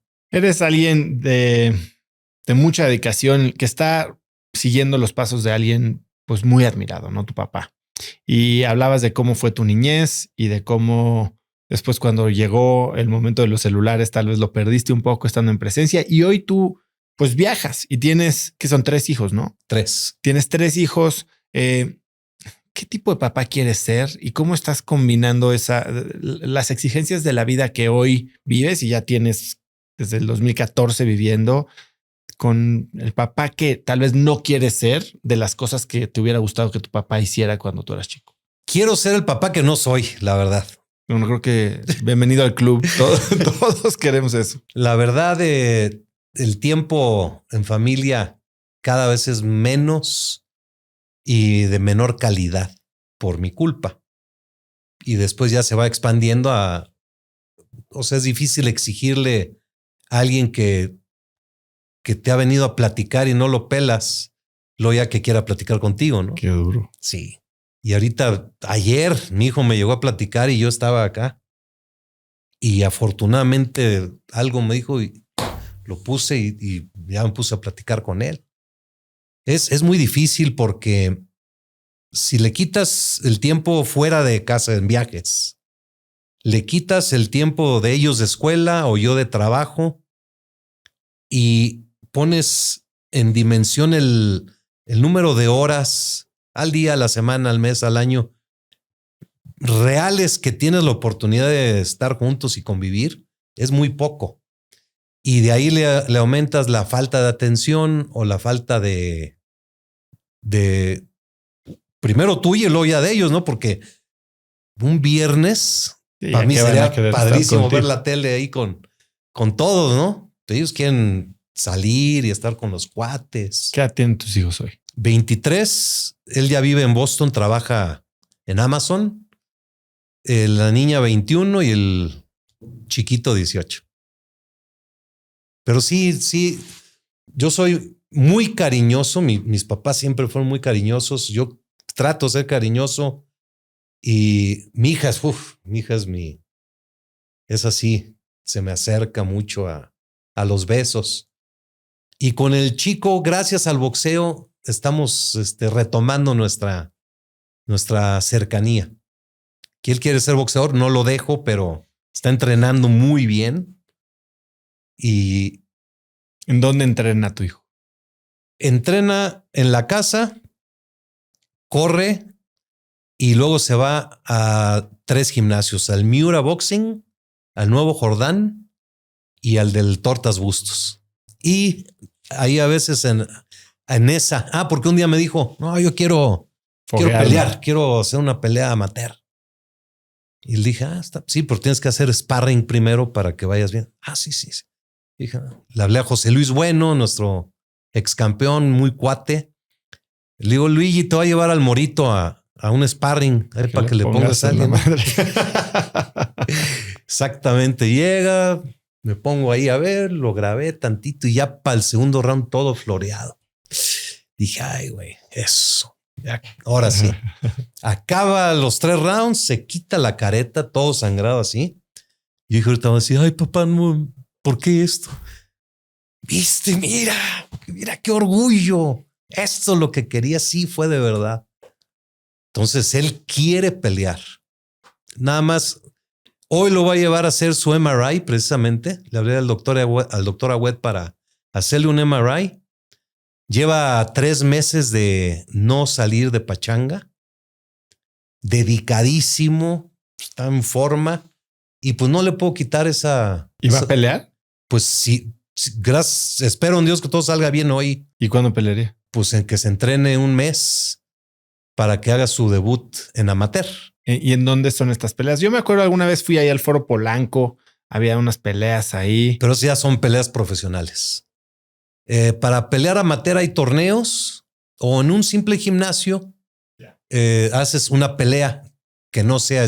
El sparring es un entrenamiento con careta y sin referee, nomás están ahí entrenando. Pero ya cuando es pelea, sí le pones un referee y jueces y ganas o pierdes. Y ya me convenció, o sea, me convenció por su desempeño, por su disciplina y ¿A qué edad empezó a boxear? En la pandemia. O sea, reciente. Sí, hace 5 años. Yo tengo hijos de 9 y 10 y llevo ya un ratote, o sea, años queriendo meterlos a boxear.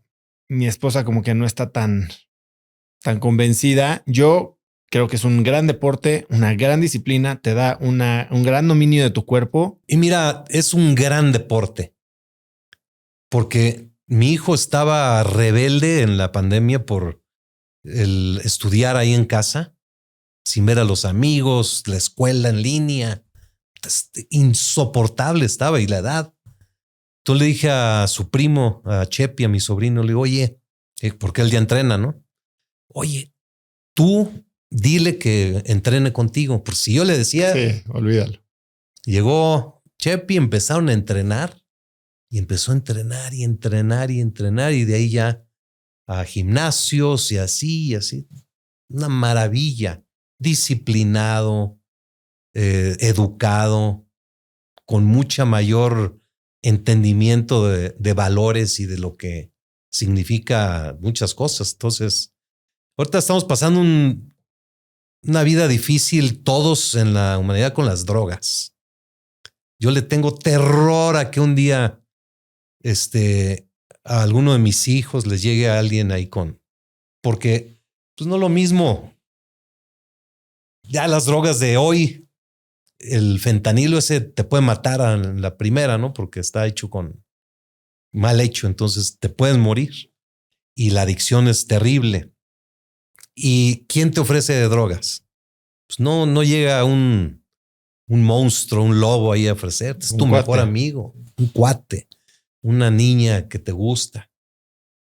Y los límites en nuestra vida actual están terriblemente bajos. ¿Cómo has sostenido un matrimonio de 25 años que en épocas actuales ya suena con toda esta agenda que hoy llevas? Por tener una gran mujer de entrada, una gran suegra. Mi suegra es maravillosa y Cristian ha sido una mujer que le ha tocado duro el sacrificio de vida de pareja. Mucho abandono, mucho viaje, mucha soledad. Porque pues, yo salgo y me voy, ahí estoy en el avión y en el hotel y en los eventos y esto. Pero tú quedarte en tu casa y lidiar con los temas familiares de las escuelas, de todo lo que pasa en el día a día, es muy diferente. Yo sí estoy muy enamorado, muy agradecido, muy comprometido. He sido buen marido.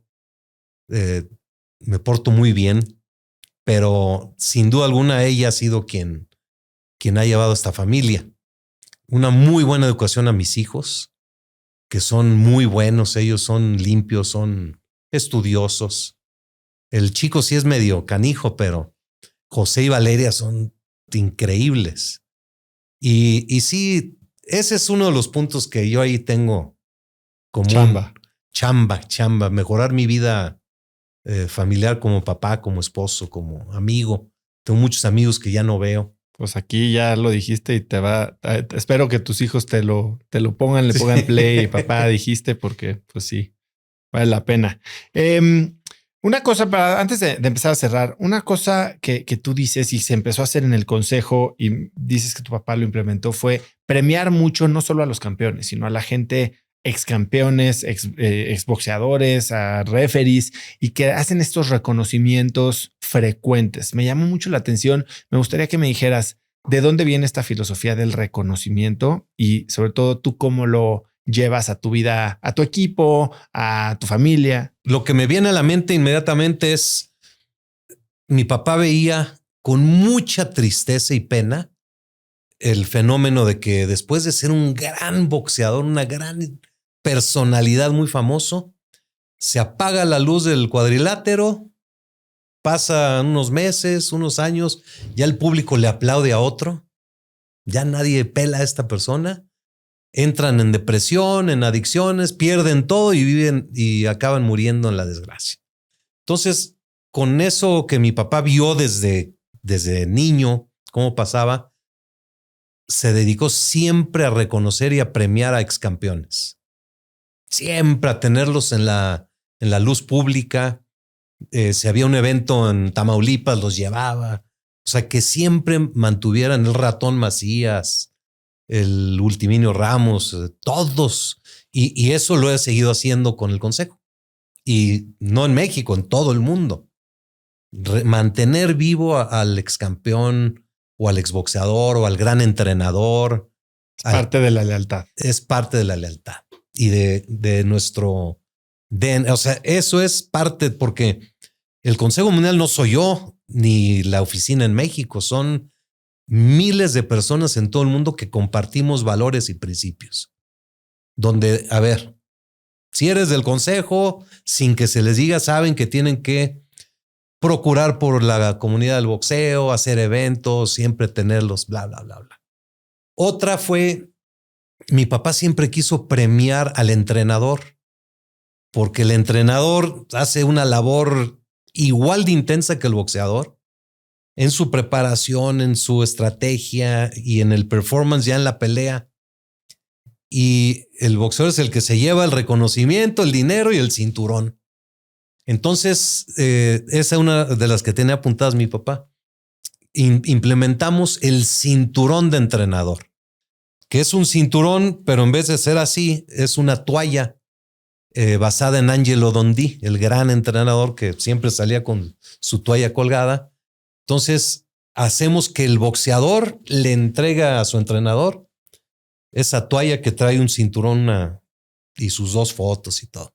Es padrísimo eso. Eso cada vez que un boxeador gana un cinturón se le da al entrenador. Cada vez que hay un nuevo campeón, el campeón recibe su cinturón y el entrenador. ¡Qué bien! Eso y son momentos muy bonitos.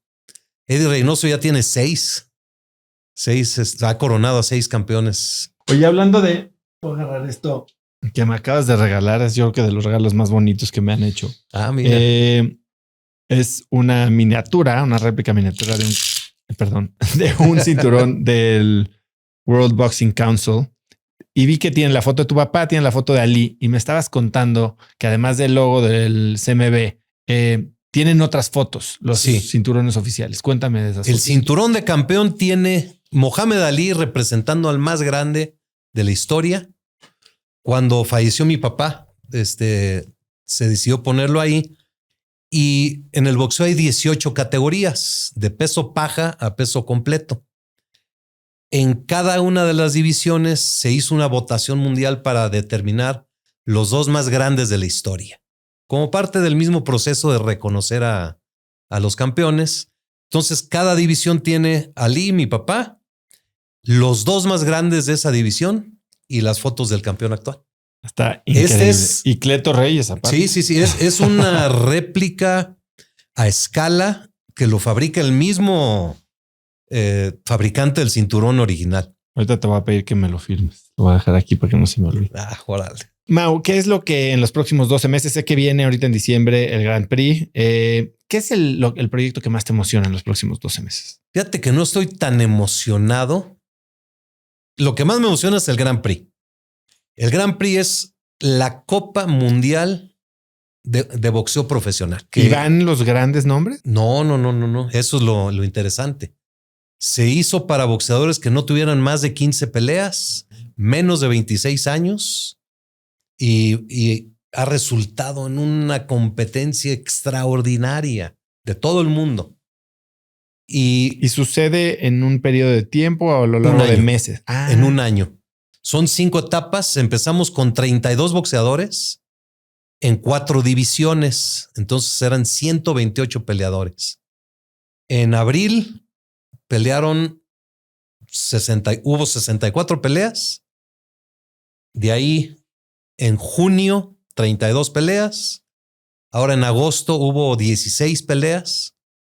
En octubre las semifinales, que son 8. Son 5 peleas para ganar el campeonato. 5 peleas para ganar el campeonato. ¿Qué ganas? Ganas $200,000 de haber ganado esas 5. Un trofeo precioso que es la Copa José Sulaimán. Ganas la oportunidad de pelear en Arabia Saudita. Al menos una pelea. Una portada en la revista The Ring. Y obviamente muy seguro vendrá un contrato de un promotor. Además de que ya se hizo famoso. El que vaya a ganar se va a hacer famoso. ¿Y se está televisando esto? Sí, por DAZN. Les hemos insistido mucho que permitan que en los países pues se haya, ahorita estamos tratando ya de cerrar que sí podamos pasar las fases anteriores. Pero sí, eso es lo que ha faltado. Ha sido para DAZN el mejor resultado, pero globalmente no ha sido lo que nosotros queríamos. ¿Y hay mexicanos? Sí, ahorita ya quedó uno. ¿Ya pasó la semifinal o estamos en fase de semifinal? Semifinal. Se llama Mosqueda. Si gana esa pelea, pues ya pasa a la final. Que creo que sí tiene todo para ganar, pero ya ahorita están buenísimas. ¿Cuándo son las siguientes peleas? Porque si la gente puede ver DAZN en cualquier país. 19 de octubre por DAZN. Y la final es lo que me trae loco. La quieren hacer el 23 de diciembre. En Arabia Saudita. En Arabia Saudita. Este año ya pasé Semana Santa, el Día del Padre en Arabia Saudita. Y ahora me toca ir octubre, noviembre, que hay una función, y la final en diciembre. Entonces estoy ahí. Y esto sigue siendo no negocio para el WBC. No es negocio. Es Ni para la familia Soleiman. No. Nosotros tenemos empresas, la fábrica de toda la vida de productos médicos. Mi hermano Héctor es muy exitoso y ahí nos ayuda de vez en cuando. Pero no, ese ha sido lo único que ha mantenido una autoridad. La gente sabe que las decisiones que tomamos no lleva a un beneficio económico. Entonces ahí no hay nadie que nos pueda llegar a decir, oye, cero. Y es la grandeza del Consejo Mundial que no sea negocio, porque así tenemos tanta gente comprometida. Porque si fuera negocio, haz de cuenta que fuera negocio nuestro. Ya te conviene. Estoy trabajando para que se enriquezca y haga esto y lo otro. Creo que tenemos que emigrar a un esquema de que haya una empresa filial para poder hacer eventos. Porque cuando nosotros nos metemos a hacer eventos, son un éxito absoluto y total. Son una promotora interna, vamos a decir. Hacer una promotora interna con una muy clara estructura financiera de que no haya conflicto de interés. Esto de la Copa Mundial lo hicimos nosotros y lo hemos hecho paso por paso. El diseño, la implementación y la operación ha sido del Consejo Mundial. Podría hasta incluso ser un esquema medio de fundación, ¿no? Como hay muchas empresas que y todo se reinvierte al boxeo. Sí. Te decía que los sueños están un poco. Ahorita es más un reto.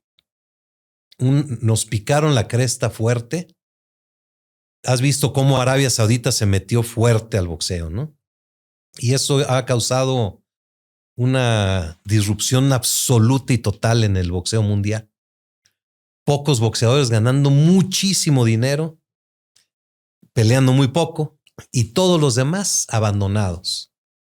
Ahora viene un movimiento que quieren cambiar la ley en Estados Unidos para que la UFC haga boxeo. Y ese es un tema candente porque toda la ley que limita a los promotores actuales a poder hacer más exitosos en su negocio, porque los limitan para proteger al boxeador, ahora la UFC lo va a poder hacer en boxeo, nada más ellos. Ahorita voy a la pelea del Canelo Crawford. Y va a estar buena, ¿no? Buenísima. Y esa pelea es el resultado de 14 años del Canelo como campeón mundial, 12 años de Crawford como campeón mundial. O sea, son de esas grandes peleas. Y resulta que el promotor es la UFC, una empresa filial de ellos, la misma gente. Y ya empezaron con una cantidad de poner cosas como que no me puedo subir al ring. Como presidente del Consejo Mundial de Boxeo, están diciendo que yo no me puedo subir al ring. Entonces, ¿quién le va a poner el cinturón al ganador? O sea, ya son afrentas. ¿Con qué fin? Con el fin de que Dana White sea el que esté ahí arriba y él sea el del show. Entonces yo ya les dije, bueno, con que tengas 2 o 3 de seguridad ahí en la esquina, bien fortachones para que me saquen, porque yo me voy a subir al ring. Entonces, a ver qué pasa. Son niñerías, son pero muy a la americana, ¿no? Una clase pésima. Porque si tú le preguntas al Canelo y a Crawford, ellos son de boxeo y están muy agradecidos con los organismos que gracias a esos cinturones han podido llegar a estos niveles. ¿Dónde es la pelea? En Las Vegas, en el estadio de porque viene de Saudi Arabia, ¿no? La última pelea fue de Saudi Arabia. Allá en Riyadh. Pero entonces ese tema de los árabes de la UFC es un reto muy grande, pero estamos ahí sí que es contra emporios multimillonarios. ¿Ya has hablado tú alguna vez con Dana White? Sí, yo lo conozco. ¿Y? Ya últimamente, la última intercambio que hubo, yo le mandé un mensaje cuando tuvo su problema personal. Supiste que le dio una cachetada a su esposa, ¿no? No supe eso. Sí, creo que en Cabo San Lucas, un año nuevo, alguien lo estaba grabando, le estaba en una suite hacia arriba y se ve que discuten y le pega un cachetadón a su señora. Entonces lo estaban acabando en redes y yo le mandé un mensaje. Yo siento mucho lo que pasó. Espero que no haya problemas familiares. Me contestó bien, pero él viene de boxeo y la hizo muy bien en la UFC. Sí la supo hacer como negocio, pero pues ahí es una gran diferencia lo que es. Es mucho esta cultura muy americana del negocio primero a costa de todo, ¿no? Del espectáculo. De todo. Y aquí el problema es que es evidente que el atleta es el que va a sufrir.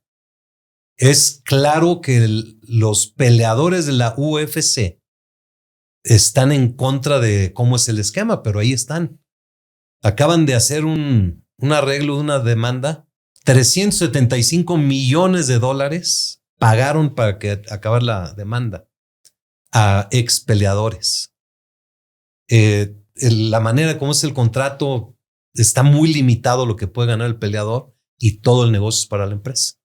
Pero así. Tiempos interesantes. ¿Cuándo viene la reelección de presidente? Este año, creo. Fue el año pasado. O sea, no es algo que nos preocupe tanto, evidentemente. Que ahorita no creo que haya un güey ahí que se anime a echarse esta bronca. A echarse esta bronca porque sí te cambia o sea, me dedico al 100%. No hay un segundo adicional. Y otro de los grandes temas que mi papá me inculcó siempre fue el respeto a la autoridad grupal. Aquí en el consejo hay una junta de gobierno y se lleva perfectamente. Cada quien tiene su voto. Cuando hay procesos de voto, todo muy bien, muy transparente y sobre todo el respeto a los mayores. En este grupo hay personas que estuvieron con mi papá muchos años. Y si hay personas de 90 años en el board, 92, 88. He tratado de ir metiendo jóvenes que estén con ellos, pero sí complica un poco la dinámica, pero sobre eso no se puede cambiar. Mauricio, para cerrar, si pudieras escribir un mensaje en el cielo para que millones de personas lo vieran, ¿qué diría? Para que millones de personas lo vean. Nunca hagas algo de lo que te puedas arrepentir y que no tenga explicación a un cuestionamiento. Pues Mau, ha sido increíble. Esta plática me la llevo saboreando meses. Me encanta tenerte aquí. Gracias por la apertura. Eres un crack. Lo que están haciendo, el legado de tu papá, cómo lo estás llevando y el impacto que has tenido y la organización en el boxeo, pues es algo que creo que nos beneficia a todos.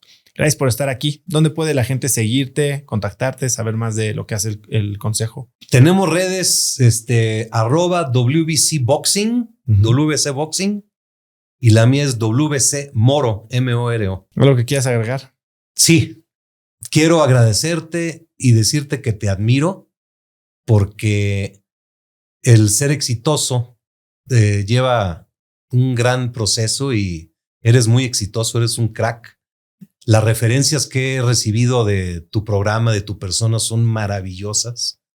Y para mí estar aquí ha sido un gran honor, pero te digo que qué padre que des la oportunidad de tener una plática así y poder compartir contigo, porque tú eres un exitoso y eres un líder. Wow, aprecio mucho tus palabras, de verdad. De todo corazón. Es tu casa. Gracias. Muchas gracias. Muchas gracias por escuchar este episodio y antes de irme, no olvides que si quieres recibir un correo muy corto pero cargado de valor de mi parte todos los días, de lunes a viernes, puedes registrarte para recibir Oso Traba Daily. Todos los días estaré compartiendo alguna noticia, alguna lección, alguna herramienta que pueden ayudarte a ti a mejorar tu negocio, a crecer tu empresa, a ser más productivo y a tener una vida más plena en general. Así que si no te quieres perder de esta información cargada de valor para ti, simplemente ve a cracks.la/correo, déjame tu mail y muy pronto voy a estar en tu inbox. Eso es todo por hoy. Yo soy Oso Traba y espero que tengas una semana de cracks.